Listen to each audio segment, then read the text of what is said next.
Dans la série How I Met Your Mother, le personnage de Ted nous raconte son histoire et comment il a rencontré la mère de ses enfants. En reprenant les codes des sitcoms classiques tels que Friends, cette série se démarque des autres avec sa narration non linéaire, pleine de flashbacks et d'avance dans le temps, le tout en jouant avec le récit qui est parfois modifié pour exagérer certains passages, comme pourrait le faire quelqu'un lorsqu'il raconte une anecdote. À travers 9 saisons, on suit donc la vie de Ted et ses amis dans une aventure particulièrement centrée sur la recherche de l'amour.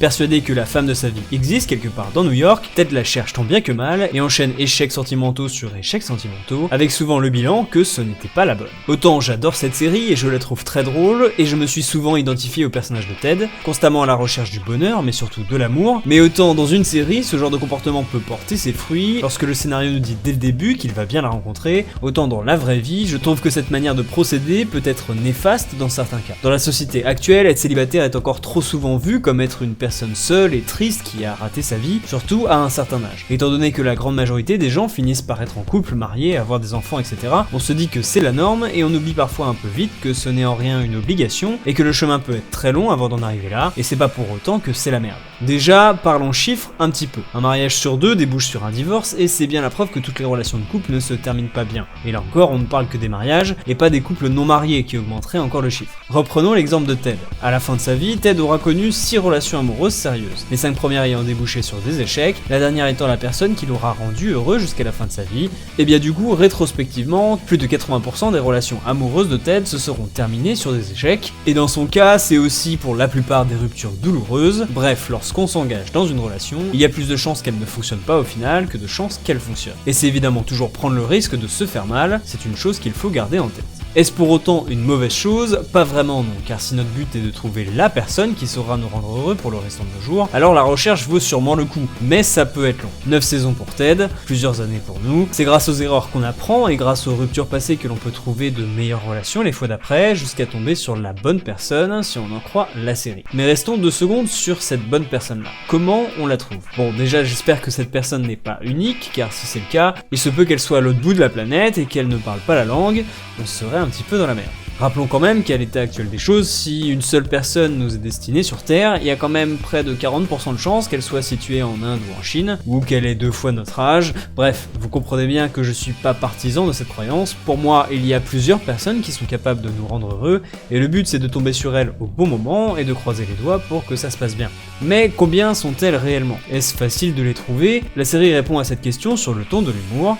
Bon, alors, ici je devais mettre un extrait de l'épisode 7 de la saison 1 pour illustrer mon propos, mais pour des raisons de droit d'auteur, je suis obligé de masquer le son du passage avec une petite musique libre de droit bien champêtre. There's 9 million people in New York, 4.5 million women. Of course, you want to meet somebody roughly your own age, let's say plus minus 5 years. So if we take into account the most recent census data, that leaves us with 482,000. But wait, 48% of those are already in relationships, and then you have to eliminate half for intelligence, sense of humor, and compatibility, and then you have to take out the ex-girlfriends and the relatives, and oh, you can't forget those lesbians, and then that leaves us with 8 women. That can't be right. 8? Really? 8? There are 8 fish in that big blue ocean, Ted.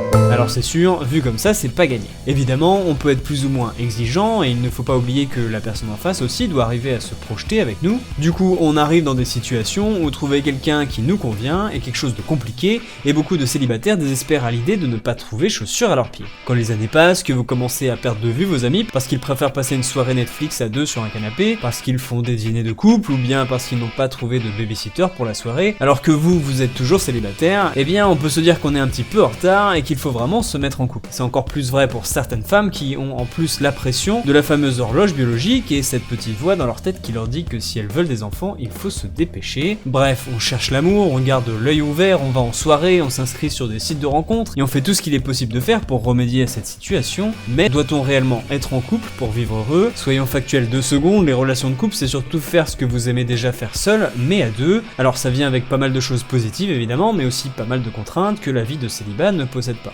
Des horaires, des devoirs envers l'autre, des compromis, des trucs à faire, à ne pas faire, et je ne parle même pas du jour où vous avez des enfants. Dans sa quête désespérée, Ted passe alors son temps à se questionner sur son avenir, à s'inquiéter et à considérer toutes les femmes qu'il rencontre comme de potentielles femmes de sa vie. Il s'engage dans des relations vouées à l'échec, et dans ses périodes de célibat, il passe son temps à dramatiser la situation, jusqu'à ce qu'il fonce dans une relation à nouveau tête baissée. Cette peur du célibat, que beaucoup de monde a au final, est selon moi injustifiée. Être célibataire ne veut pas dire être seul, déjà ça ne veut pas non plus dire vivre seul, car les colocations existent, ça ne veut pas non plus dire vivre sans faire l'amour, ça ne veut pas dire vivre sans que personne nous apprécie, sans tendresse, sans affection, non, ça veut surtout dire qu'on n'est pas encore tombé sur la personne qui nous convienne vraiment. Par ailleurs, ça permet beaucoup de choses que les relations de couple ne permettent pas, et mine de rien, vivre seul a énormément de bienfaits psychologiques, et notamment celui de mieux se connaître nos envies, ce qui nous plaît, ce qui ne nous plaît pas, et ce que l'on recherche chez l'autre. Et c'est fréquent qu'après une séparation, les personnes qui n'ont jamais vraiment connu le célibat apprécient beaucoup le fait d'être seule et de pouvoir se recentrer sur elles-mêmes. Est-ce qu'être en couple c'est nul ? Bien sûr que non. Au contraire, avoir la chance de partager sa vie avec quelqu'un que l'on aime est quelque chose de formidable si ça se passe bien. Et rien que l'amour en lui-même, aimer et être aimé, est quelque chose que je vous souhaite. Mais gardons à l'esprit qu'être célibataire n'est pas une tare, quel que soit votre âge,